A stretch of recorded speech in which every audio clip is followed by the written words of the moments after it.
Bonjour à tous et à toutes, j'espère que vous allez bien. Aujourd'hui, on se retrouve pour parler d'histoire, mais plus précisément de l'héritage du Néphalem. Et aujourd'hui, on va parler des nains. Alors je sais, j'ai déjà fait une vidéo dessus, mais je refais celle-ci parce que la vidéo précédente était complètement nulle. Voilà. Il y avait plein de problèmes de partout, enfin bon, voilà. Donc, on va parler des nains qui se situent à Dashur, ici, donc la cité naine, et qui se situe plus précisément à l'est, au niveau des monts du Fer. Voilà, pour vous donner une petite ordre d'idée, ici vous avez le château Eigerson, et ici vous avez Dashur. Alors certes, c'est vachement rapproché sur la carte, mais ce qu'il faut bien se rendre compte, c'est que la carte n'est pas à l'échelle. Le continent à Eigerson est vaste, très vaste. Je pouvais pas faire un truc immense non plus. Donc voilà. Donc entre les deux, je crois qu'il y a 6000 km. 6000 km entre le château Eigerson et Dashur. Donc la dernière fois, donc je le redis, voilà, la dernière fois on avait vu Clairtosim et Sombresim, donc les cités elfiques. Voilà. Le portail, le bois des jeux et le bois bien entendu des elfes. Bon. Mais aujourd'hui, concentrons-nous uniquement sur les nains. Alors, les nains. Comme vous pouvez le voir, les nains sont assez robustes, assez forts physiquement. Voilà. Chose importante, c'est que dans beaucoup d'œuvres de fiction, en fait, les nains sont accros à deux choses, la bière et la baston. Voire peut-être les femmes. Et bien entendu, prendre des trésors. Là, c'est un peu pareil. Pratiquement pareil. À quelques détails près. C'est ce qu'on va voir. Alors, parlons de la culture naine. Donc, bien évidemment, la boisson, qui est la bière qui est faite à partir.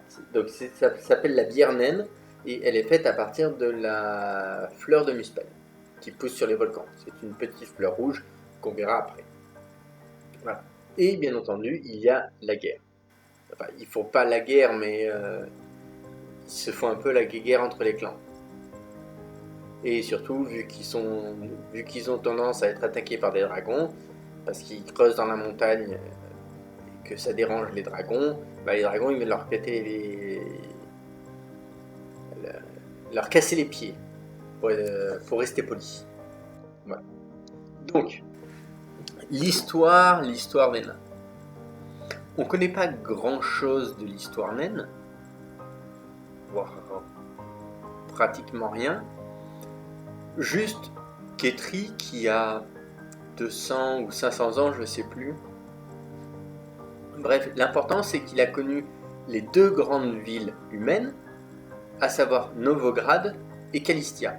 Donc deux grandes villes portuaires, deux grandes villes au point que c'en étaient des capitales construites par les humains, et c'était un florilège, comme vous pouvez le voir sur les images que vous avez à l'écran ici. C'était des cités absolument gigantesques. Le savoir-faire et la technique humaine étaient ici à son paroxysme. Sauf que dans l'œuvre de Sébastien Garmin, vous ne trouverez pas ces villes. Parce que les villes ont été anéanties par une catastrophe. Selon Etri, ce sont les Eigersons qui ont anéanti Novograd et Kalistia, parce que, évidemment, ça faisait tâche par rapport aux Eigersons qui eux-mêmes sentaient leur influence sur les humains leur échapper. Ensuite, donc, la civilisation. Donc, comme je disais au niveau des nains, donc la bière, et nous avons la fameuse fleur de muscelle. Ouais, ça ressemble plus à un hibiscus, mais c'est tout ce que j'ai trouvé. Et elle pousse sur les volcans. Et elle est très rare. Très rare, mais beaucoup utilisée par les nains pour faire la bière. Et les nains, comme dans beaucoup d'œuvres de fiction, ils creusent et ils forgent des métaux. Parce que là, il n'y a pas de souci. Parlons de Dashur. Dashur, donc comme je l'ai dit, qui est la grande cité naine, la seule en fait, parce qu'il y en a d'autres, mais elles ont été désertées. Elles ont été désertées du fait que les dragons s'en sont mêlés. Donc Dashur, c'est une porte sous la montagne. Pour en savoir plus, allez voir mes vidéos précédentes. Et vous avez ici, donc sur les portes de Dashur, les grands faits des nains qui sont sculptés. On ne sait pas véritablement ce qui est sculpté, juste comme c'est décrit dans le livre, c'est les grands passages en fait de l'histoire naine. Mais comme c'est pas décrit, je peux pas l'inventer. Voilà. Et c'est une ville vraiment très organisée. Principalement au niveau de l'extraction des minerais, mais surtout, si vous êtes familier de mes vidéos et que vous avez vu les deux précédentes, enfin les trois, celle-ci va compter comme la suite, non puisque j'ai fait, oui c'est pas grave, je me perds un peu dans ce que je dis. Donc, vous savez ces fameux cristaux bleus, bleu ciel, et ce sont des cristaux bleu saphir, ce sont des cristaux de pouvoir. C'est-à-dire que le pouvoir, utilisé notamment par les élégations, c'est utilisé seulement par les élégations parce qu'il n'y a que les élégations qui peuvent utiliser le pouvoir. C'est comme s'ils utilisaient leur propre sang, pour s'imaginer. Mais comme c'est contraire aux lois naturelles, comme c'est contraire à la nature, qu'est-ce qui se passe? La nature y répond en créant des cristaux. Et les cristaux ne peuvent être maniés soit par les élégations ou par les nains. Les nains ne peuvent pas, peuvent les extraire, mais ils ne peuvent pas utiliser la puissance qu'il y a dedans. Ils s'en servent plus de décoration, de lumière ou quelque chose comme ça. Mais ils ne peuvent pas l'exploiter réellement.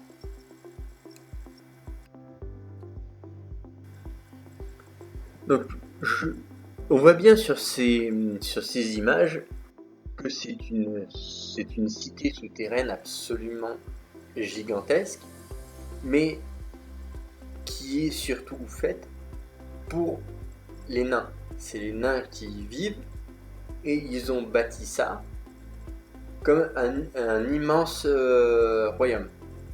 Un immense royaume qui est divisé en plusieurs clans, dont un roi qui est élu, il règne. Et c'est lui qui met un peu qui calme un peu les 7 grandes familles. Ensuite, je vous parlais d'Étri auparavant, et là on va en reparler. Donc Étri est le personnage que vous voyez ici, et fait important, il est roux. Alors pourquoi il est roux? Déjà parce que c'est comme ça, mais ensuite c'est un signe chez les nains, un signe d'importance, parce que ça veut dire qu'il est l'élu, enfin pas l'élu, mais il est l'un des préférés du grand sculpteur. Alors, le grand sculpteur, c'est la divinité naine qui aurait sculpté les nains à partir de la roche et de la lave. C'est tout. Et c'est pour ça que les forgerons sont vraiment très réputés, parce qu'ils sont directement influencés par cette légende. On a ici la représentation du clan des Tris, donc le clan du grand marteau, parce qu'il est forgeron. Et c'est pas un forgeron, c'est le meilleur forgeron de toute Adastia. Avant que Thorgal s'en mêle, bien sûr. Parce que lui, quand il forge quelque chose, il le fait mieux que tout le monde. Mais Eitri est l'un des meilleurs forgerons, si ce n'est le meilleur forgeron, si on compte pas Thorgal. Voilà. Thorgal est le personnage principal, pour ceux qui commencent qu'avec cette vidéo. Donc, ensuite, ce qu'il y a de bien avec Eitri, c'est que le machin sur toutes les races, oui, je suis pas représenté, oui, ou ceci ou cela, on s'en fout. Pour lui, il n'y a qu'une seule chose qui compte, c'est l'amusement. S'il peut s'amuser, il s'en fout. Et c'est pour ça qu'il va devenir l'un des joueurs, sinon le meilleur joueur de Sarlat. Il adore le Sarlat pour la bonne et simple raison que c'est un jeu de cartes qui a été inventé par les Adastiens, donc ceux qui vivent sur Adastia, les humains en fait, pour expliquer à leurs enfants le monde dans lequel ils évoluent. Et pour ça, ils vont le faire de façon très simple en un jeu. Alors, si vous avez joué à The Witcher 3, ou que vous connaissez un peu, le Gwent, un truc comme ça, c'est à peu près similaire tout en étant plus simple. Il y a des cartes, il y a 13 cartes avec garçon, il y a 10 cartes sans argent et 5 cartes humaines. Voilà. Et le mieux, c'est que vous arriviez à rassembler... En fait, le but du jeu, c'est de rassembler justement le plus des garçons possible, parce qu'au bout de 5, vous les mettez d'un côté, et pendant 3 tours, ils forment le conseil, et en formant le conseil, à la fin des 3 tours, ils invoquent le grand taille garçon, et du coup c'est ce qui permet de remporter la partie. Mais il y a un petit joker, puisque le petit joker c'est la carte justement du grand taille garçon qui peut se tirer dans les cartes. Voilà.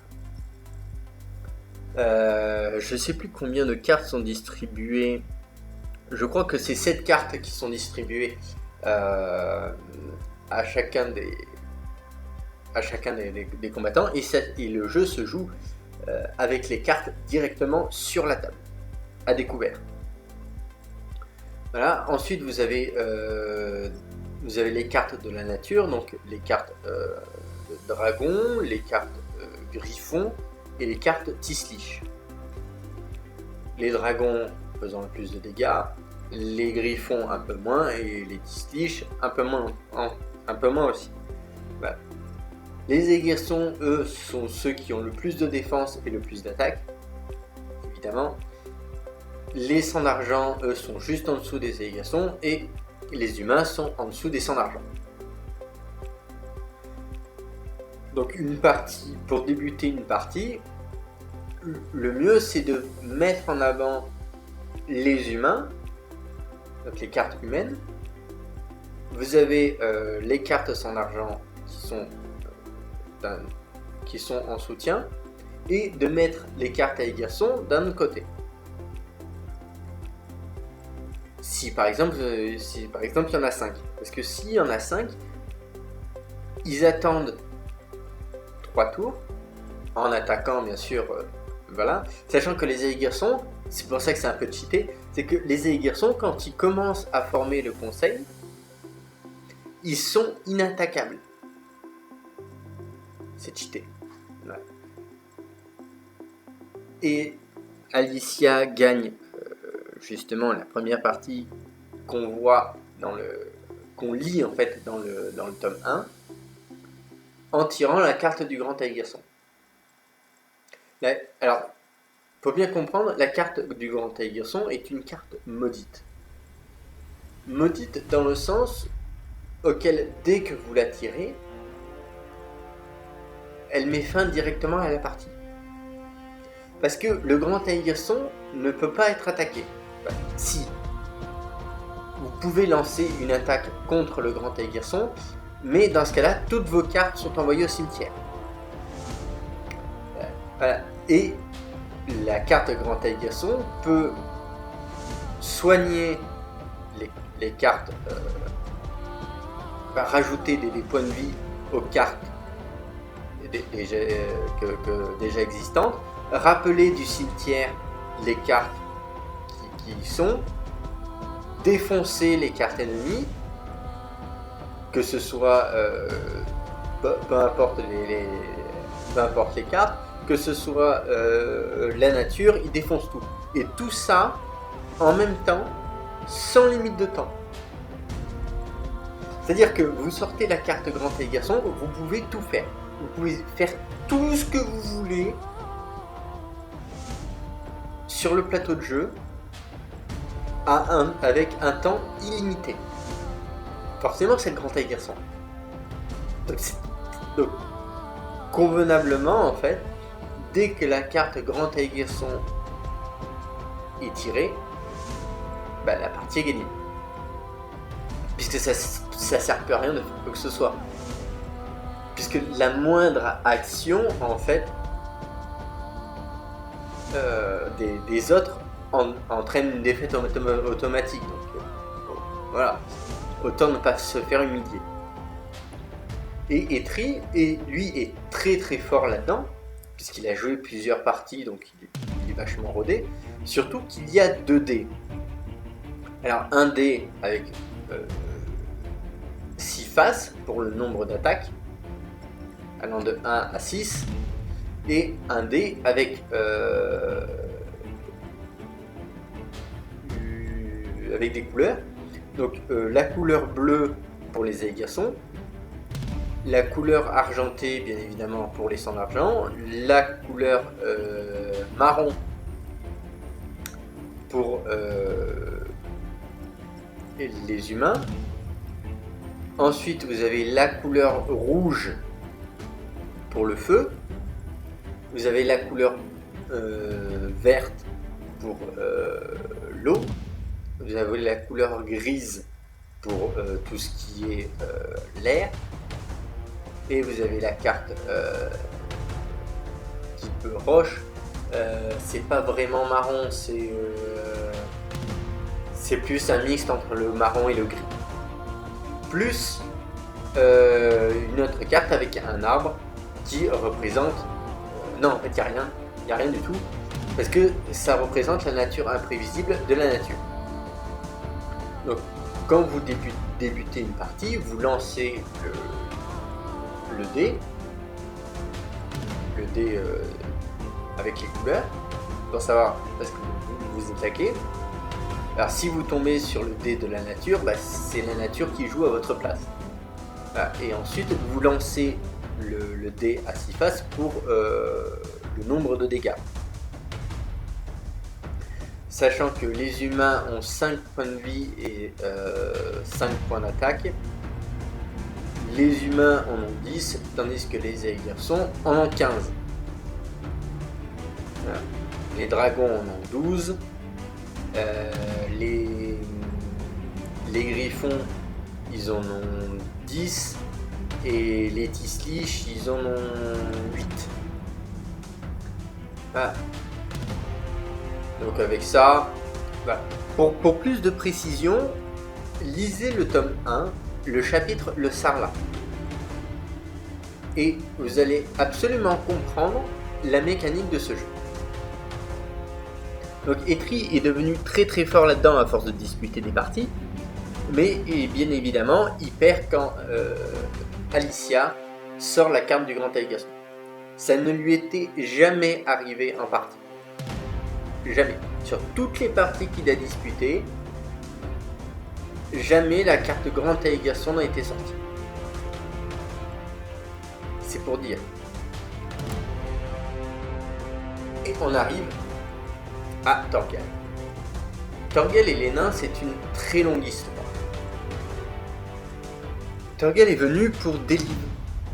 Parce que la réputation d'Eitri était déjà faite depuis longtemps. Et il est pas venu dans un premier temps pour libérer les nains, parce qu'il ne savait pas que les nains étaient attaqués par un dragon.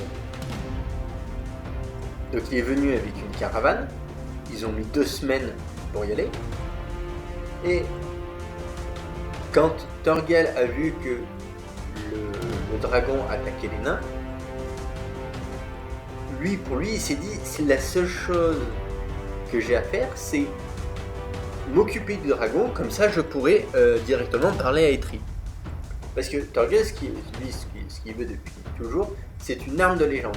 Parce que dans tous les récits légendaires, le héros a une arme surpuissante. Et lui, il voulait son arme surpuissante.